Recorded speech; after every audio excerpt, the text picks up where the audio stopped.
Okay, let me look and see. Go back to the chat. Oh, okay, Mississippi Delta. Okay, we'll go back to that then. Let it roll, and then I will pause it once we get over there. Alrighty, so you know. Make sure that you are on mute.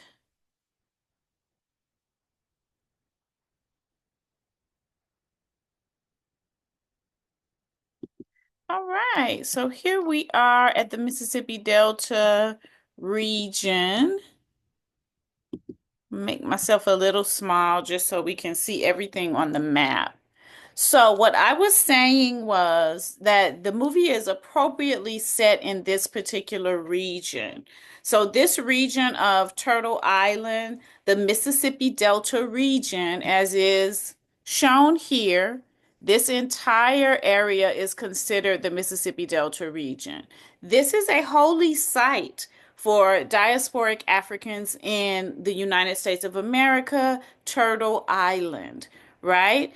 This area is named for the Great Mother River in this area that our Ojibwe ancestors called Mississippi.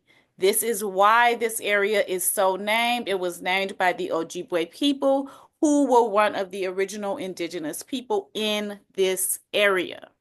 So, in this particular sacred site, our ancestors came together with a very powerful spiritual union of the 16 great lines of West and Central Africa, as well as specifically the Chickasaw and the Choctaw nations. So it is well known that in this area, the Chickasaw and the Choctaw nations, the Choctaw in particular, had a pattern of helping West African people, Central African people to become free.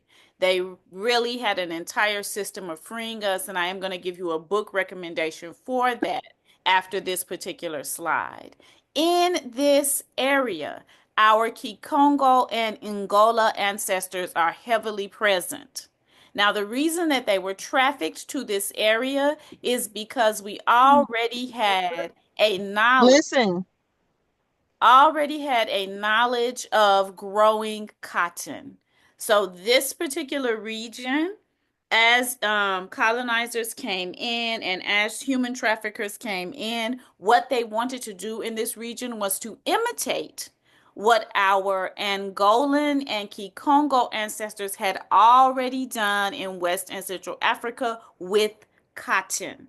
So we already had the knowledge of this cultivation. Because of that, we were very heavily trafficked into this area, Kikongo and Angola ancestors. So this factors into our presence in that area, but also the hoodoo that originated in that area. The spiritual technology of the Kikongo and Angola people is a huge part of the hoodoo that originated in that area. My grandmother moved to this region when she married my granddaddy. My granddaddy was of Fields of the greater Memphis Fields, and my mother was born here in this Mississippi Delta region. I do have cotton with me tonight from the plantation that my great great grandfather was held hostage on. This does come from my Ijoba Igun, my Egun shrine. And this is cotton from that region, from the plantation that my great great grandfather was enslaved on. Now it's saying my internet connection is unstable. How is it for you guys? Somebody tell me in the chat.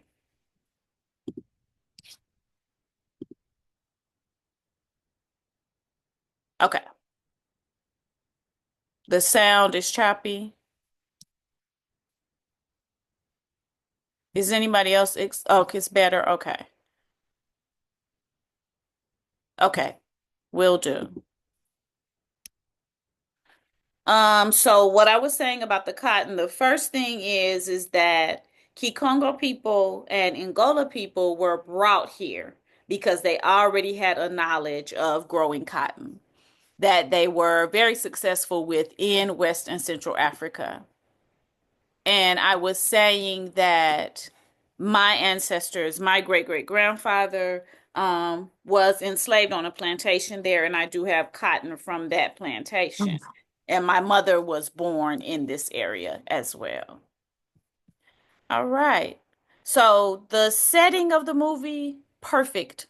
Perfection. You cannot really get, if you're trying to tell a story, if you're trying to narrate, if you're trying to speak on hoodoo, it doesn't really get much more hoodoo important than this particular region.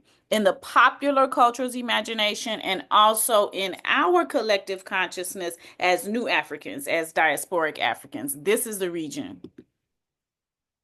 All right. Book recommendations to understand the Mississippi Delta region better. Crossing Bakchito. This is a children's book, but it is a true story of the Choctaw people helping Africans to escape enslavement. Always, always, always exchanging our country marks. I think I have my copy out right back here on my bed. Always, always, always, Flash of the Spirit. Always, always, always Mojo working. There is a link to my Amazon bookstore here, and I do have these books in my bookstore. This is some of the cotton in that region growing as well. All right, so first scene, like ATR Hoodoo Perfection, right? So the first scene begins with Smoke and Stack at the crossroads, right? For us as people who practice hoodoos and hoodoo and ATRs, this symbology is representative of the mysticism, not only of twins, of Ibeji or Marasa, but also of Eshu, Papa Legba, and Crossroads Man. And I want you to notice here the colors that they're wearing. Take into consideration the colors that they're wearing. These are symbolic as well. Take into consideration the color of the car. So all of these factors were brought in when the story begins, not when the movie begins, because the movie begins somewhere else. But the actual story begins to be told right here at the crossroads. So, question that I want someone to answer in the chat is, what does it mean that it starts at the crossroads? What does that signal to us as hoodoos and as people who practice traditional African religions? What does that signal to us when we see that it's starting at the crossroads? Excellent. A gateway. Excellent. What else? Multiple dimensions. Exactly. You about to cross over to the next realm. Exactly. Yeah, the roads are opening. Yes. Yes, all of this. Yes, my hoodoos in the chat. Yes, yes, yes, yes, yes. Exactly.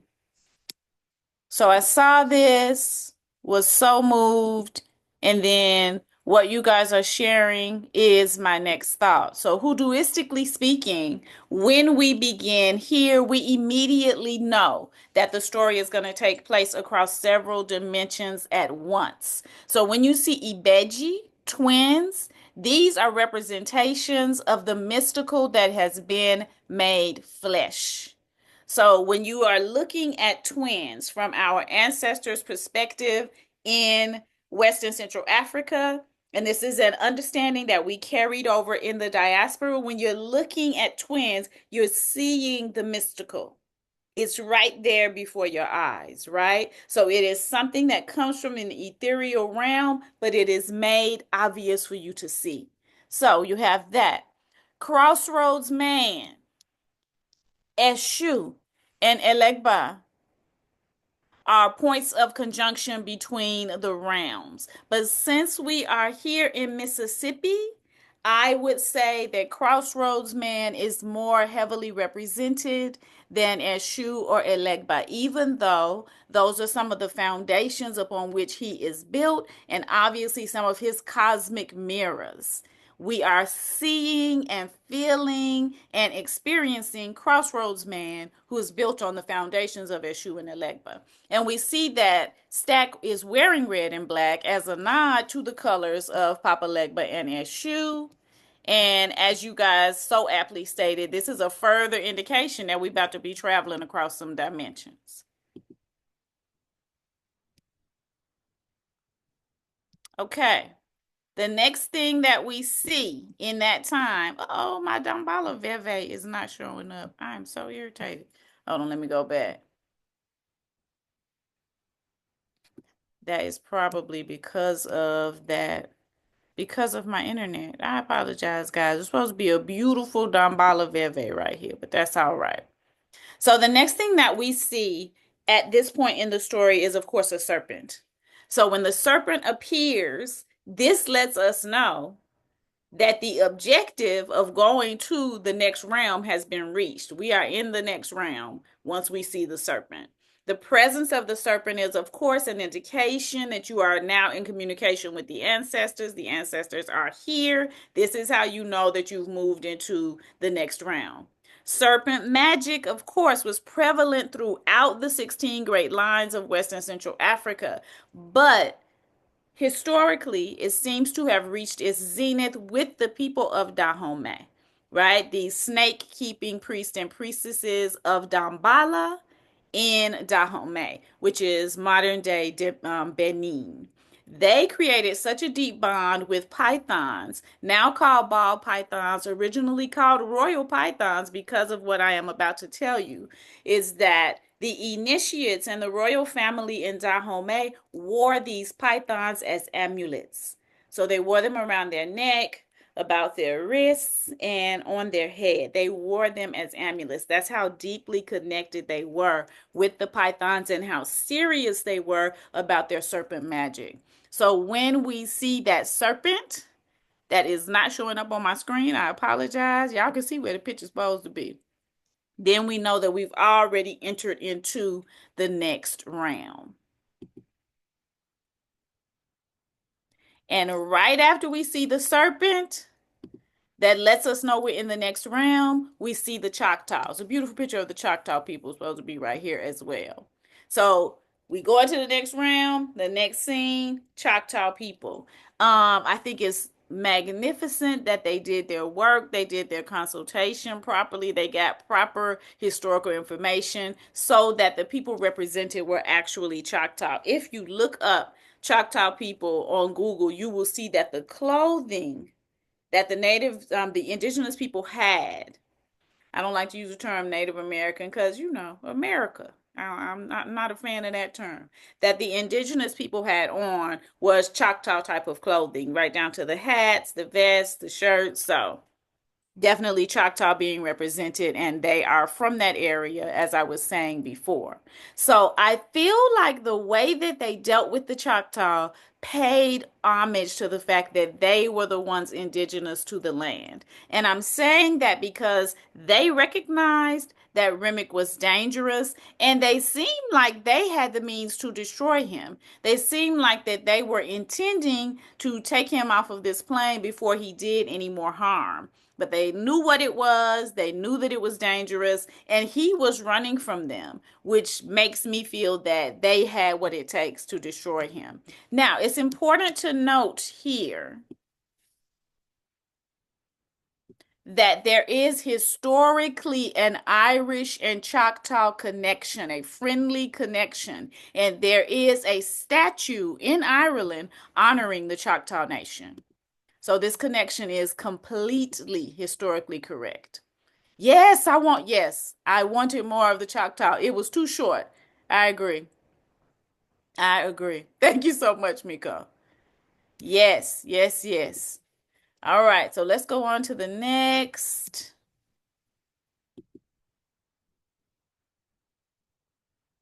All right. Verily, verily, I say unto thee that there is only one portal between the living and the dead, and that is the body of the black woman. May we all praise her holy name, through which we all exist. Everything we can see, taste, touch, smell, or feel comes from the body of the black woman. All praises. So then we have entering the sinner's goddess and savior, Annie. So she enters the story at this moment. I do not think that enough can be said about the character and the actress. It is very touching to me as a descendant of Anago people that the actress is an Anago woman. She is a Yoruba woman with a beautiful Yoruba name, right? A Yoruba body, a Yoruba face, Yoruba hair. I cannot say enough how important and essential that is. If you watch my channel, then you know that I have done videos that speak of the importance of seeing mother front and center and seeing her leading and guiding.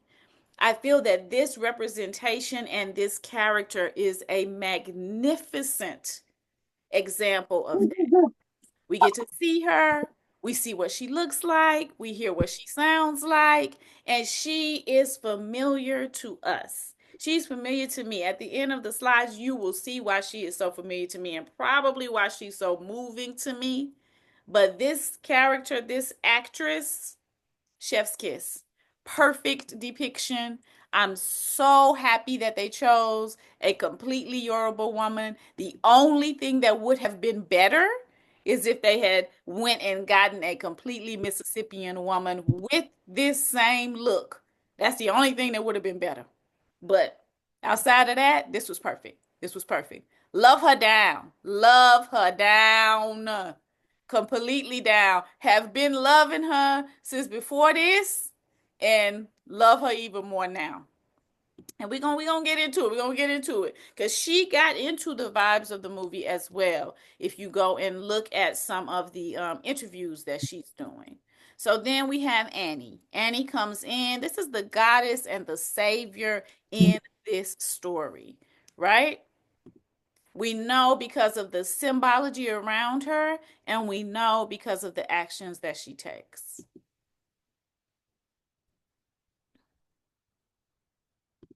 All right, so I'm going to start with my epiphanies now.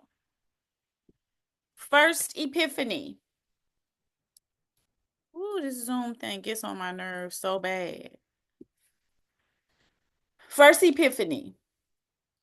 This hoodoo woman, now they openly did call her a witch in the movie, but let me pause right here and make it clear I am not in my title saying that hoodoo is witchcraft. Witchcraft is one craft of the wise, one magical system still created by Black women, still first used by Black women. Witchcraft is one system, hoodoo is another system still created by Black women and originally used by Black women for magical purposes. These are two different systems. However, I do feel free to use them both in my title and even in my analysis of this because she was called a witch in the movie. And I think that's important for those of us who practice witchcraft to note, right? So let's start here with how unconventional she is and how she wields that power and does not bow to any sort of convention. So, a hoodoo woman who is openly called a witch is the Messiah in this story. And she is likely the Messiah in your family's history as well. In order to live a good life, my advice is that you honor the hoodoo woman in your family and that you listen to her at all times. So, epiphany number one about Annie. She is not easily fooled. She can see beyond. She is never at any point in this movie taking what is in front of her at face value. She is always able to see beyond what is being shown in her face. This is familiar. This is raise your hand if this is you, if this is your life. If you're like, that don't look safe to me. That seems a little dangerous to me. I don't know. Something about that is a little bit off. You are able to see, right? This is Annie. She's not easily fooled. She knows that most things are not what they seem to be. She calls out, I see your hand, Miko. She calls out Smoke immediately. She knows where he got that money. She also knows that he's in danger. And like the black witchy hoodoo woman in your own family, she wasn't fooled by Jesus. She wasn't fooled by smoke. And she wasn't fooled by capitalism and its status quo. She was not fooled by Jesus into practicing his religion or bowing to him.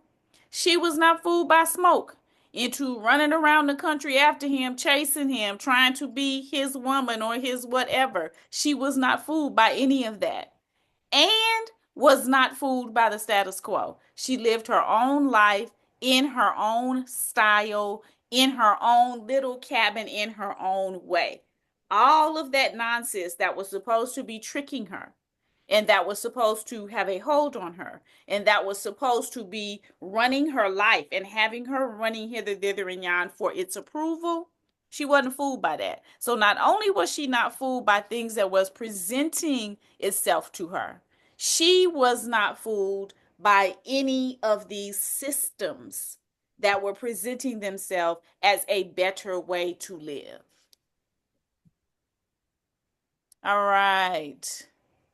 Everybody who has their hand raised, I'm not going to open up the window part, but if you guys can put what you have to say in the chat, I will read it too.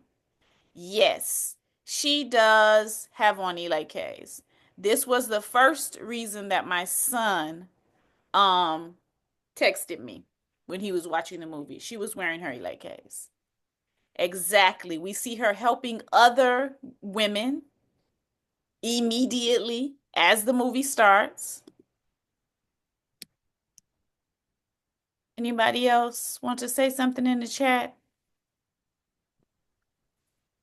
Okay. All right. Let's move on to the next thing about Annie.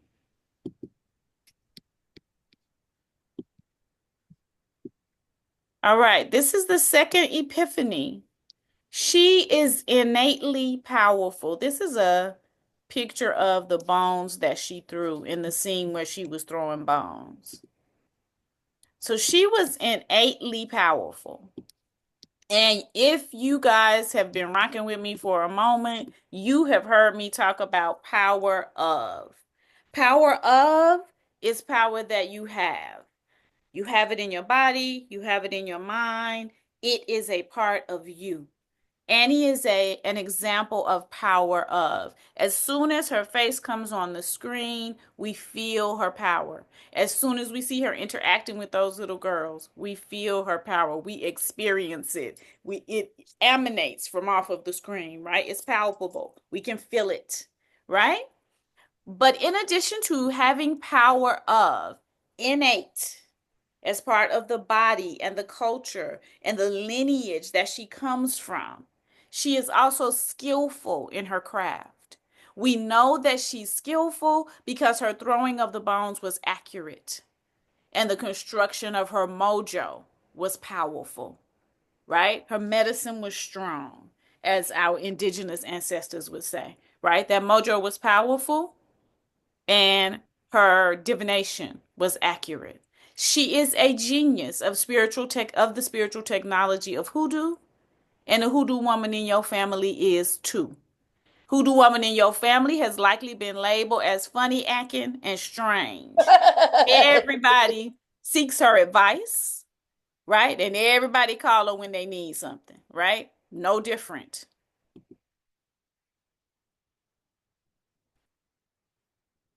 Epiphany number 3. Annie was a multi-genius. We have got to take the time to recognize in our everyday lives the genius of the Black woman. We have got to do that. We have got to stop obscuring our own and our mothers and our sisters and our aunties and our grandmothers' genius in the way that this type of genius gets obscured. So, Annie was a multi-genius. She was skilled in the technology of hoodoo. She was skilled in the culinary arts and she was skilled in community building. Notice how she took care of the community, how she fed the community, how she built the community. Now, these particular types of genius are obscured because we pretend that this is just in a woman's nature. This is just your nature. This is your instinct. They try to take these geniuses and um mm, push them down to the level of animalistic to me. Whenever someone says that's instinctual in a woman to do that, that is trying to shrink my genius down to something less than what it is. So we're shrinking this genius if we do not see that skill in the culinary arts is a type of genius, right? If a French man goes and learns it in France, we see it as genius. When a black woman is doing it every week in her kitchen, then we see it as instinctual. That's bullshit. That's a type of genius, right? Skilled in the technology of hoodoo. The technology of hoodoo is a lifelong scholarly pursuit. It is herbology, it is songs, it is color theory, it is dance, it is what would we call it, crystal theory. It is the understanding of the movements of the sun and the stars and earth mother Onile within that. It is a serious scholarly undertaking, but it's thrown off as just a cultural reality. So these are two ways in which she shows her genius. Community building is a type of genius. Knowing how to bring people together and keep them together and make them feel safe together is a type of genius. Likely, the hoodoo woman in your family has these skills as well. And we also must note how Annie fed the masses with the fish. That's notable and that's important. Exactly. Exactly. Exactly. All right. I'm gonna go down to one more message. And her grease wasn't old. I'm offended on her behalf. But we gonna get to that. We gonna get to that. I don't think the real cornbread would have ever said that. He wouldn't have never said that out of his mouth. But we know what was going on right there. We know Annie don't never be cooking with no old grease. Ancestors forbid. Ancestors forbid. All right, hold on, guys. Let me get this correct, and we're gonna go to our next.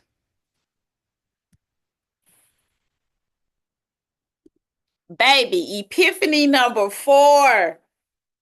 And I have got to big up Ryan Coogler for this. Annie is a siren. This is siren energy. This is the origin of siren energy. Fuck what you heard. This is where siren energy comes from. Fuck what you heard, baby. Siren energy comes from West and Central Africa. We were the first to recognize the badass mermaid sirens. We were the first. It began with our culture and with our mythology. Annie is giving siren energy. She possesses an energy of irresistibility. Her sensuality, just like her power, is palpable through the screen. Sexuality is the rawest, most concentrated form of Ashe, life force energy. And Annie does not shrink from it and is not ashamed of it.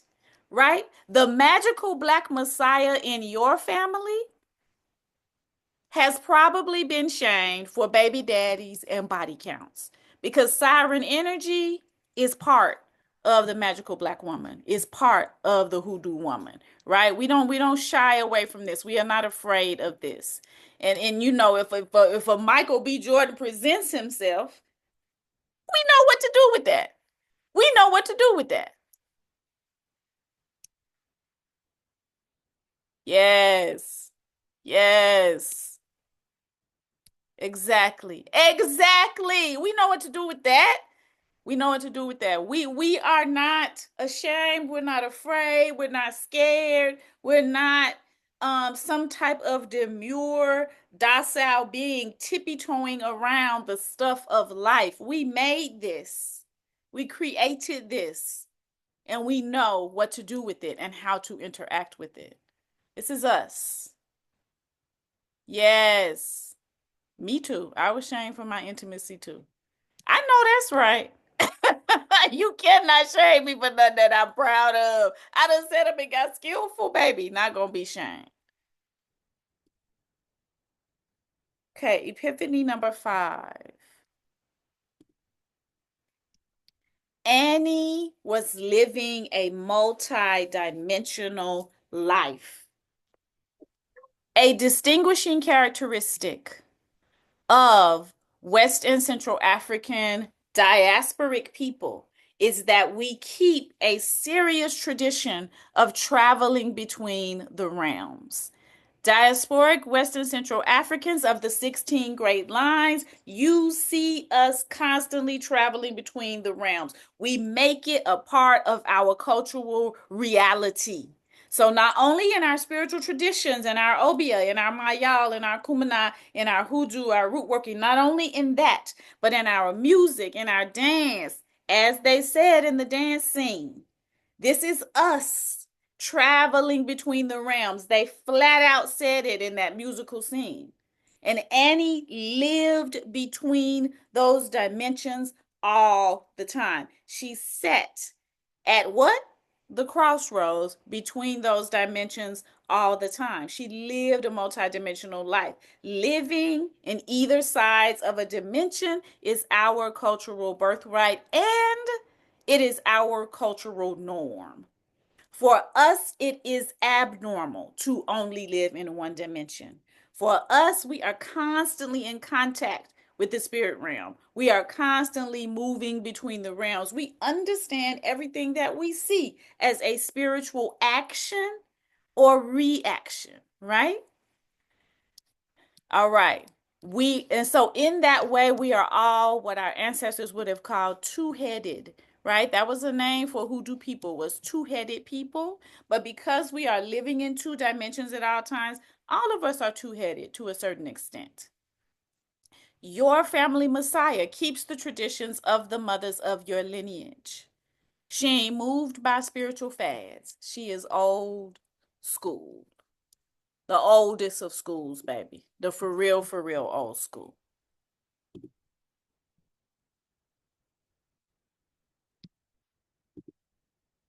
Epiphany number 6. Annie is woman-centered and self-centered. We're gonna dive a little deeper with this one. She was not at any point in the movie begging. She was not settling. She didn't run all over the country trying to run up behind Smoke. She did not run after him, and she didn't yield to his demands. She didn't yield to his demands. If he wanted to do something some way, she would say, I don't think that's the best way to do it. That's not the wisest way to do it. We need to do this over here. And he acquiesced several times to her superior knowledge, especially in the area of spirits and especially in the area of community building. She stood as his equal for most of these scenes, and she was in her own formidable lane, in her own lane, the lane that she created for herself as hoodoo woman. Your family Messiah, too, is not submissive or docile. She is levelly human.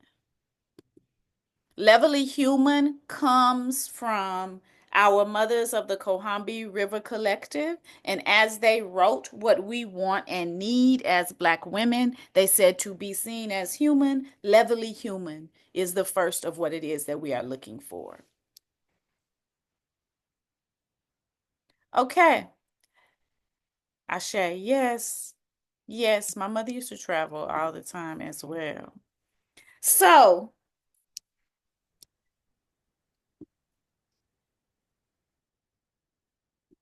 I think that the only caveat possibly to this may be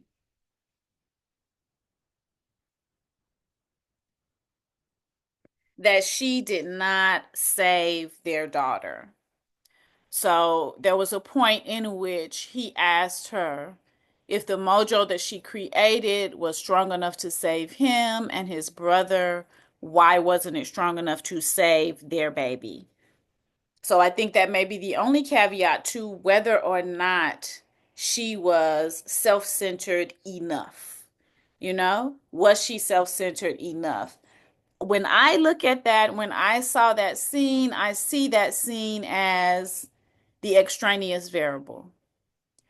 The entire movie is a movie that is based in the realm of Eshu. It is based at the crossroads. So Eshu, Papa Legba, crossroads man, is always the extraneous variable.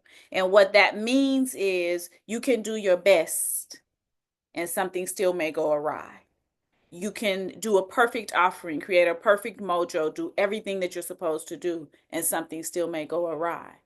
You may work it out in the way that you've always worked it out and that has always worked, and something may happen. So, Papa Legba, Eshu, Crossroads Man, that's the extraneous variable. So, when I saw that the baby hadn't lived, and they were both distraught over the baby not living, and he in particular wanted to know why the mojo bag did not work, I saw that as life. This is life, right? These are the things that happen in life. That is a realistic moment.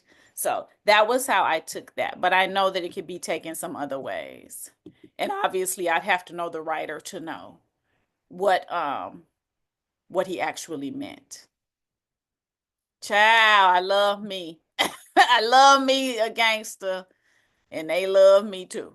That's true. That is true. They do want to be with a witch. Maybe. Some people are saying maybe she hadn't gathered the wisdom that she had now. Perhaps. Yep. Still having a human experience was how I took it.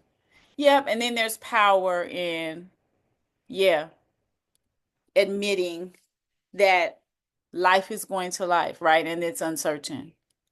Yeah, it's life and death. It is. And the final epiphany,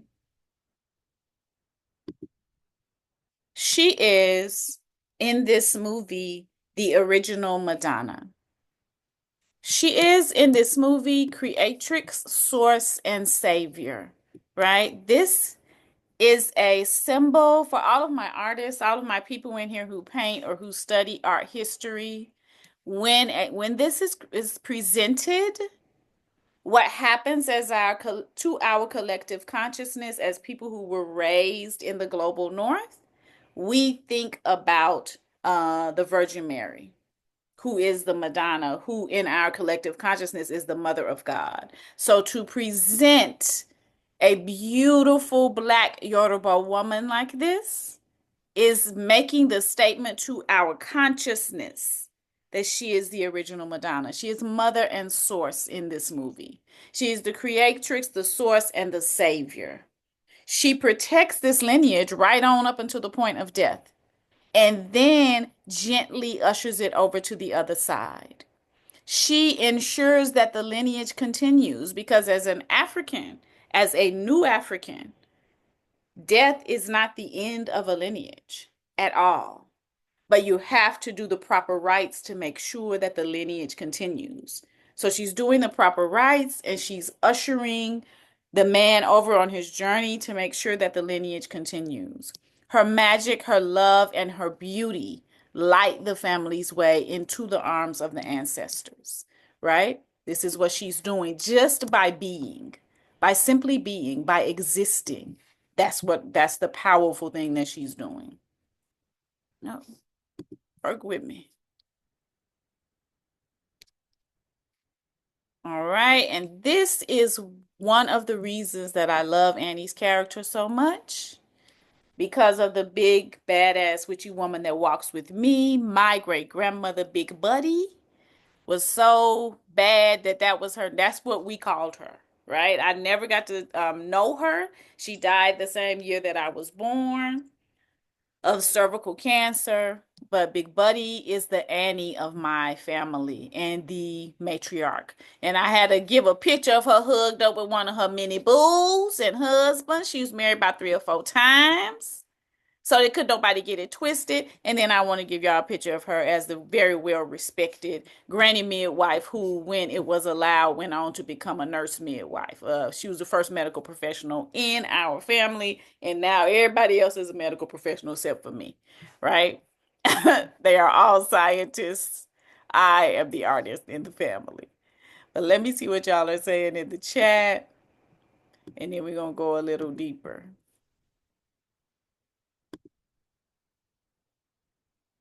Baby, being married a whole bunch of times is part of it. That's part of it. Thank you so much. Thank you so much. According to the old women in my community, this is who I was in my last lifetime. When I was born, she had just died when I was born. And of course, in West African and New African tradition, then that means that you are that spirit returning. In my family at that time, people were not practicing that type of divination to ask, but the old women in the neighborhood said, that's Westell. She the spitting image of Westell. Westell done came back. This is what they told me my whole life. And so I always knew that this was the last lifetime that I had lived. So Big Buddy is my own personal big badass black witchy woman. Then I am giving you the book list of legend if you want to know more about African traditional religion. If you want to know more about how to practice spiritual traditions from your body as a black woman, African spiritual tradition, the tradition of witchcraft, and the tradition of hoodoo. If you want to understand hoodoo and its historical significance, these are some of the books that I would recommend. I'm not gonna say all. So the first three are my books. Ona Agbani is about the Yoruba spiritual tradition. Shotito is about the tradition as well. Grimoire of the Black Witch is teaching you as a black woman how to work your own magic with your body and how to become confident enough to do so. The Hoodoo Book of Flowers is by Arthur Flowers. Mojo Rising, I can never remember this sister's name. Katrina is her first name. Sassafras, Cypress, and Indigo is a fiction book about hoodoo. Song of Solomon is another fiction book about hoodoo. Mama Day is a fiction book about hoodoo. Divine Horseman is a book about Vodun as it is practiced in Haiti. Hoodoo, the Religion of the Blues, was written by one of my best friends for the Encyclopedia of the Blues. Conjuring the Calabash was written by one of my good internet sister friends, Mawiya. But these are book recommendations that I would make for this film and things that you have to read if you want a deeper understanding of the practices that you saw in Sinners. So I think that it is essential to understand that when you and as you exist in your magic and as you practice your magic, the life that you will be living is going to be unconventional. However, standing firm in your lifestyle allows you to actually sidestep a lot of those conventions. And what I mean by that is, as we look at the life of Annie, we know that some things, yes, Dr. Katrina Hazard. Thank you so much, Dee Dee. We know that some things just were not expected of her. For example, she was literally the hoodoo woman in the neighborhood. We saw the herbs hanging, we saw the jars, we saw the candles, we saw the altar, we saw her divination table set up. I do not believe that anybody was surprised that she didn't get married, right? Now the first one I was recommending Mojo Working, but the other one is by Dr. Arthur Flowers. I don't know if he's a doctor or not, but we're gonna call him Doctor tonight. And he has the second book. He wrote the second book that I was speaking of. So the first one I did Me Mojo Working, and then the other one is Dr. Flowers speaking as a modern conjure man. So yeah. But yeah, she wouldn't have been expected to do that because she was living in her truth. Even if we look at her home, while everyone else would have been expected to go and do and have this particular type of home, then she wouldn't have been expected to do that. Okay. If they were married, I still hold with what I'm saying, which is in being from this area, You are expected to stay with your husband, regardless of where he is, what he's doing. If he's running all around the country, you expect to run all around the country behind him, especially since she didn't have other kids to take care of. That's what would have been expected. So that's what I mean about her not keeping to a traditional state of being, but keeping her own way of being. He's off doing his thing, whatever that was, but she's going to stay here in her place doing her own thing. Yeah. Mm-hmm. Mm-hmm. I thought about Suge Avery too. Yes, yes, yes. Um, what do you think about Robert Johnson actually not being featured? Because I know that the blues man at the end is an actual blues man, an actual singer, and very serious and well respected in the blues community. But I don't know. I think I felt a kind of a way that Robert Johnson wasn't mentioned and, you know, didn't come up. I was disappointed.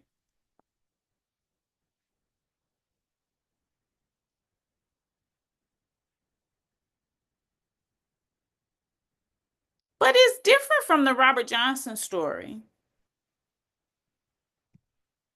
Robert Johnson's story was different. So I don't know. Was it meant to be an adaptation of his story? I didn't. Maybe I missed it if he was mentioned.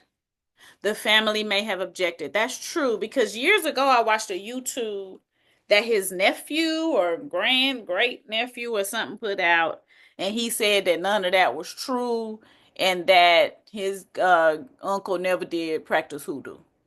So, you know, I don't know. I felt a way. I wanted to see more. Right. Yeah. Yeah, I mean, I think it was fine. I think that it's fine that it is someone else's story, but I don't know. I don't know. And that may just be me as a person who loves the lore of that area. I want the movie of the Choctaw Vampire Chasers. I want that. I do. I want that. Oh, okay. He said it was inspired by Robert Johnson. Yeah, I can see that. I still want him to say his name, though. Yeah, and that's what Kamari told me that he said it was inspired by his uncle and how much he loved the blues or his dad. I feel like Kamari said it was his dad. But yeah, if it was inspired by Robert Johnson, I need him to say it. I need him to mention it. But maybe his family didn't allow. Maybe Robert Johnson's family didn't allow. Like I said, the YouTube that I saw some years ago, it seemed like they were opposed to how his story is normally told. Even though he has on the album that he was able to release 3 or 4 songs about, going to the crossroads, practicing hoodoo, etc.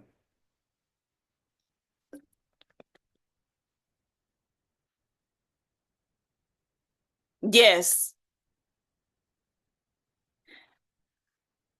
Okay. Okay. I see what you're saying. I see what you're saying, Dee Dee. I love that. But I love that Buddy Guy was in it. I love that they put a real blues man in it. I think that was necessary, and I think that it gave it the touch of authenticity that was required. I love that. I just wanted a little mention. I just wanted a little nod. I wanted it to be spoken. Yeah. Yeah, Ryan Coogler was hyped. He seriously was. So one of my best friends lives in New Orleans, and so she saw much of it being filmed near where her home is. And she said that, they were calling it grilled cheese so that people wouldn't know what film was being made. Because she's like, when you see films being made there, they have to post that this is being done, and they were calling it grilled cheese, but she knew what it was. So I was like, oh, so beautiful and so exciting. And he was apparently, talking to practitioners and people like that in the New Orleans area as well. So I think it's magnificent. That is beautiful. I'm so happy for Baba Buddy, and I hope that he gets all that he deserves and more, right? As a blues man.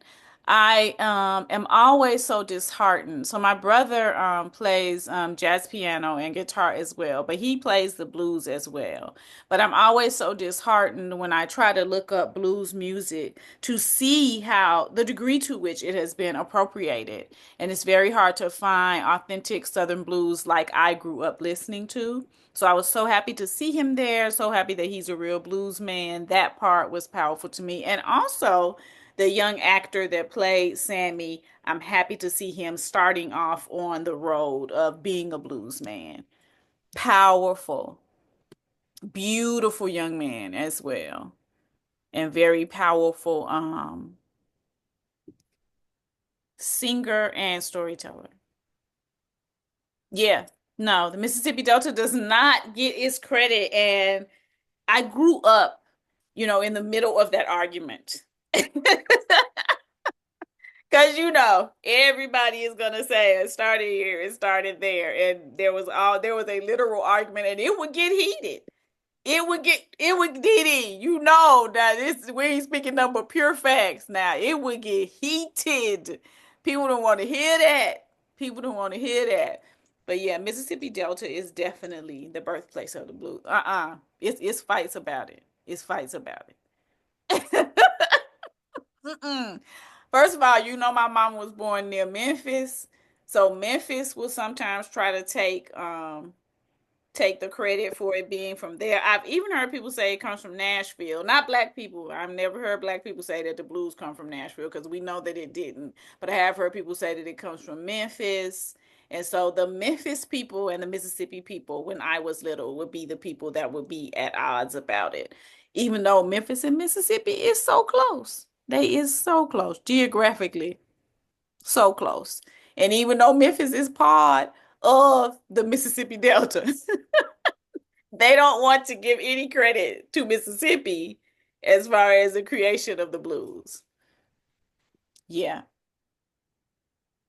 Yeah, that musical scene, I love them putting in the music scene and showing us very much going across dimensions. That moved me as well, and that you could see the ancestors. Oh, and I wanted to mention that before we go, is I really thought, yeah, yeah, yeah, yeah, yeah. Um, Everybody that I know from Chicago, their parents are from Mississippi, or grandparents are from Mississippi, which is why that Chicago accent is so heavy and strong and so southern. But yeah, my granddaddy ran from Memphis area, actually Brighton, Millington is where we're actually from, to Cleveland.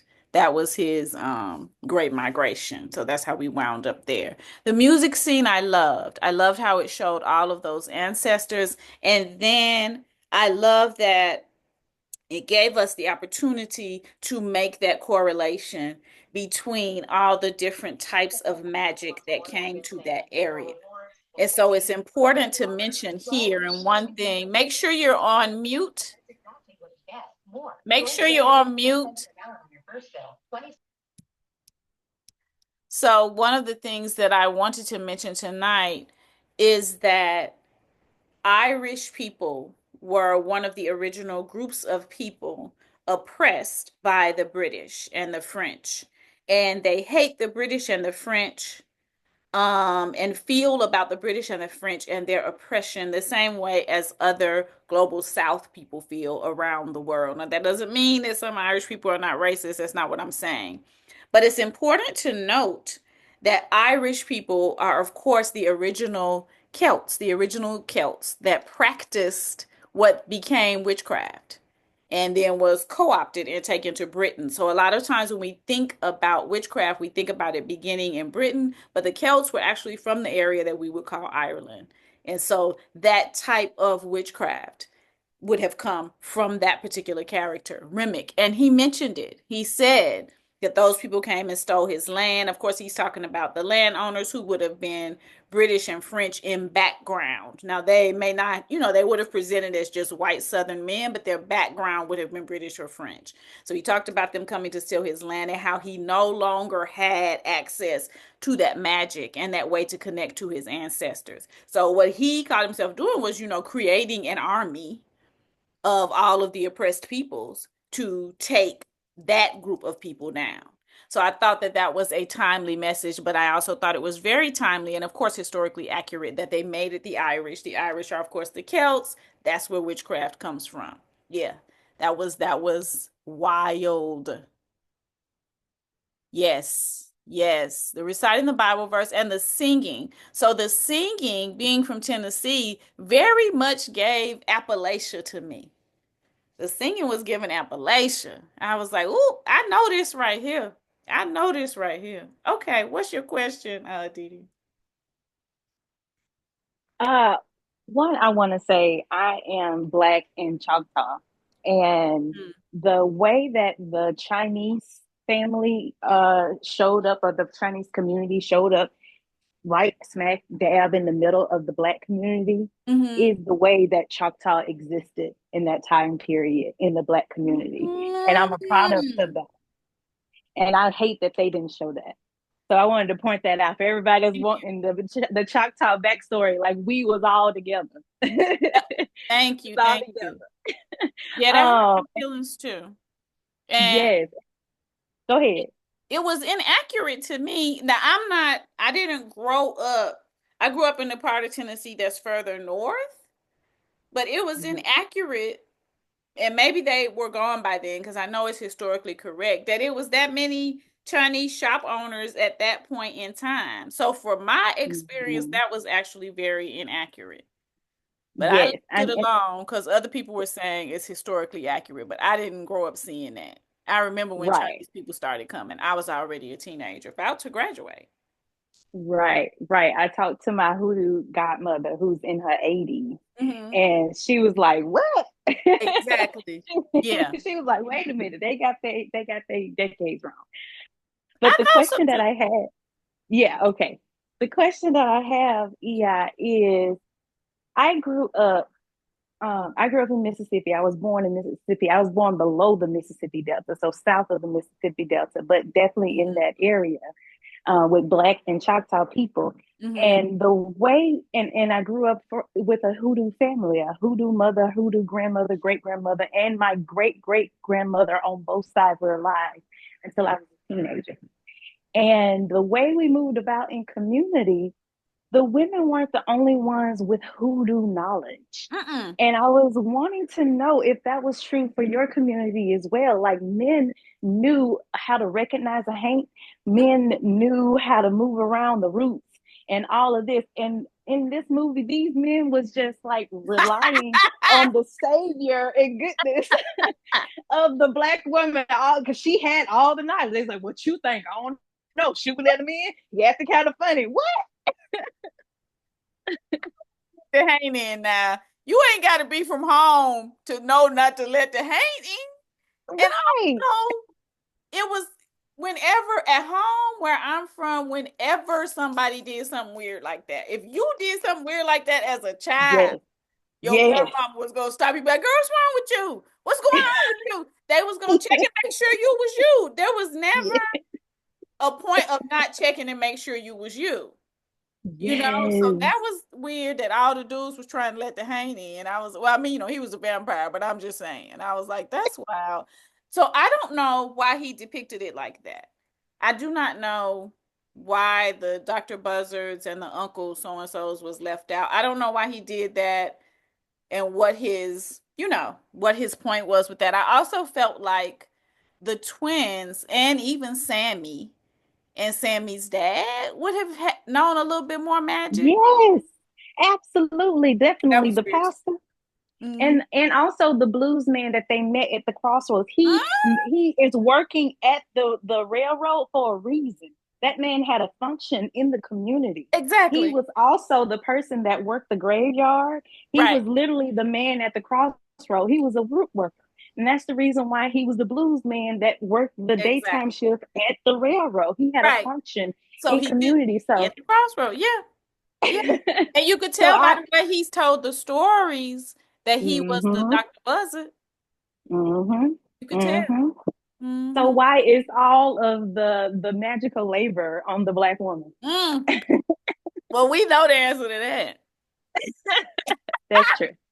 Very true. Okay, I just wanted to confirm that you saw men working the roots growing up too. Oh yeah, that's not it's it was family based. It wasn't gender based. If your family Right. worked roots, then everybody in the family did it, you know? Hmm. And everybody had to do a little bit of something just to stay alive. Come on. And had to know a little something to stay Yeah. alive. Right. So now Nikki has brought up another question. And in Columbia, Tennessee, if what she say her granddaddy was half black, she was white. At home, she was white. Yeah. Now, when I saw the character, when the character came up on the screen, I said she's black. I said somebody in her family is passing. But at home, black people, we could point out the white people who somebody in their family was passing, but they were still white. So she would not have been considered mixed, and there wouldn't have been no reason for her to mention that her granddaddy was half black. Where I'm from, everybody's granddaddy was half black. So my town is so small, my area is so small that it's not possible to be from there and not have some sort of mixture because we're kind of small and kind of isolated. So if she is white and living a white life, that never would have been mentioned. So yeah. Now, same for me, Michelle. I think there was a point in time when the men began to do less and it became almost shameful. But that's why I plugged a lot of Baba Arthur Flowers books because he's a current conjure man living the life and doing the work. So I plugged a lot of his, of his knowledge in the book thing so that people could learn about it and understand it and feel it. You got to feel that vibe. Yeah. Yep. So I agree. I agree. But I think that the reality is that our spiritual systems, like our social structures, are woman centered. And so it's understood that we can do it by ourselves, you know? And so I think that that is a reason that people feel comfortable just walking off. They just be walking off. D. Michelle is asking, you're a Mississippi hoodoo. So I don't want to answer for you. All right. In the last 10 minutes, anybody else want to pop on with their voice and ask a question or make a point?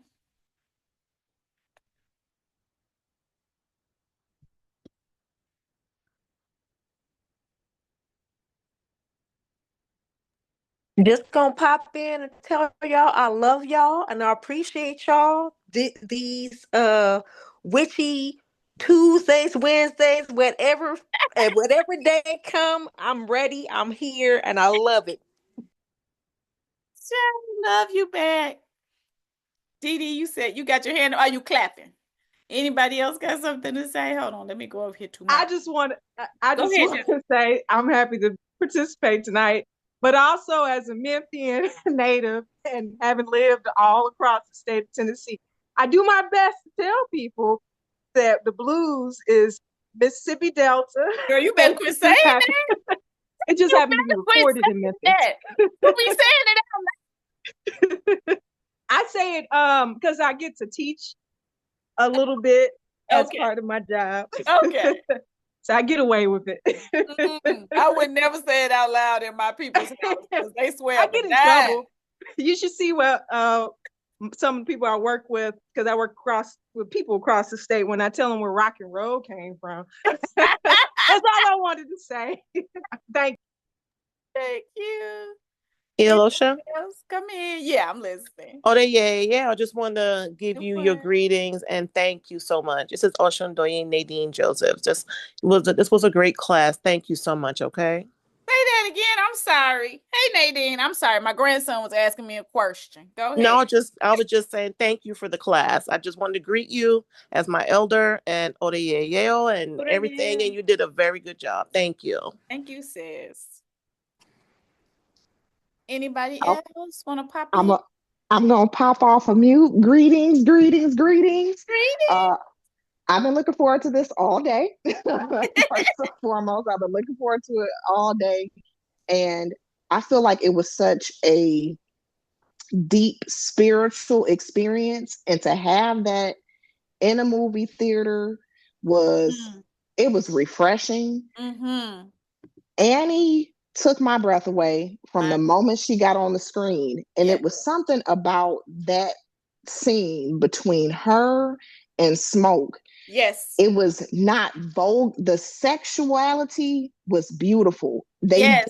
He did it in a way to where it was not nasty or gratuitous in any way. It was a beautiful connection. Yeah, it was And divine.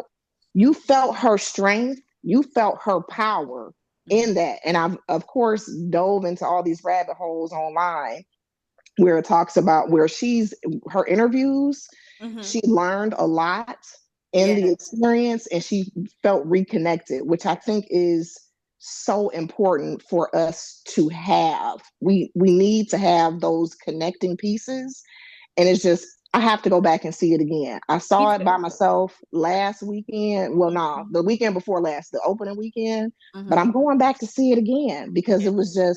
it was beautiful. And I just thank you for, of course, your eloquent, very thorough breakdown. And of course, I took screenshots of everything that you that you shared tonight, so I can go back and do my research and read those books, Yeah. because it always gives more depth to it. So thank you as always. Welcome. You're so welcome.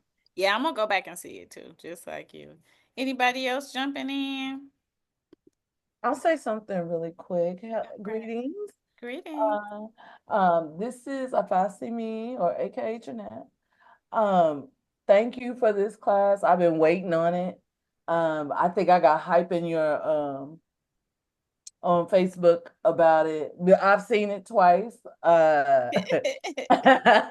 And when I saw Annie, I saw myself. And it Yes. was very powerful because I am dark skinned, chunky, Mm-hmm. and practice Vodun. Mm-hmm. So, everybody stands around looking crazy. So now that like I said, I went to the gym and men are looking at you different because you could tell who's seen the film and who hasn't by how Yeah. they look at you. Yeah. But also, I was just going to ask about the repost of this because I missed the first half of it. And greetings to everyone. Thank you. Thank Mo Duke well.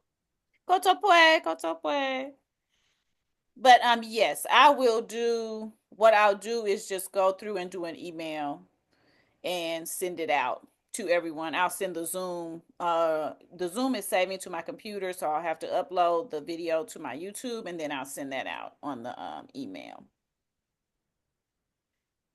Yes, and then of course the thing about Michael B. Jordan saying that a Babalawo gave him his name, I wasn't surprised by that because he had said some other things about being raised with a very Black power type of family, so I wasn't surprised by that. And somebody was saying, but Bakari is not a Yoruba name, and what y'all young people don't understand is that back in the day, the Babalawo would just give you any kind of African name because he might not have necessarily knew Yoruba names, right? It wasn't a way for us to have access to that. So many people just had a African name, wasn't necessarily Yoruba.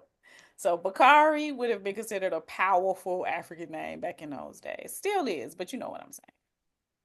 Yeah, vampires and all.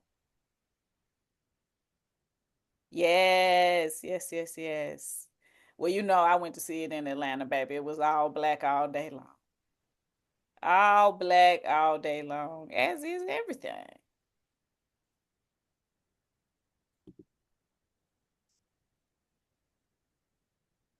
Oh, I will. Thank you so much, Ocean Bammy. I had not even thought about that.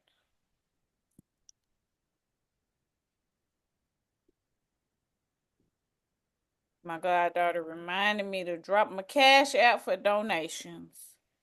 I hadn't thought about it, but I appreciate you and appreciate you guys. All right. I am going to go and get down here to my grandson. Gratitude for each and every one. Gratitude for your energy. Gratitude for your presence. Being in the presence of Black women and femmes is always enriching because we are currency. So I appreciate each and every one. Tomorrow night, I will be teaching my class, How Black Witchcraft Saved Me. If you have already registered for the Sacred Circle of Rematriation, then you'll automatically have access to the class. You We might have to bring it over to Zoom, so be waiting on that extra link again. That extra link might come back up again.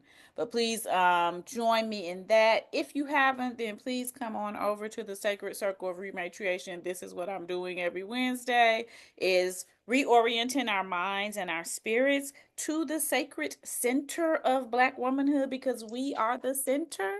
And as long as we're focused outward, we are missing out on so much of our power. So would love to see you there. Of course, there was a link in the description box of the YouTube video.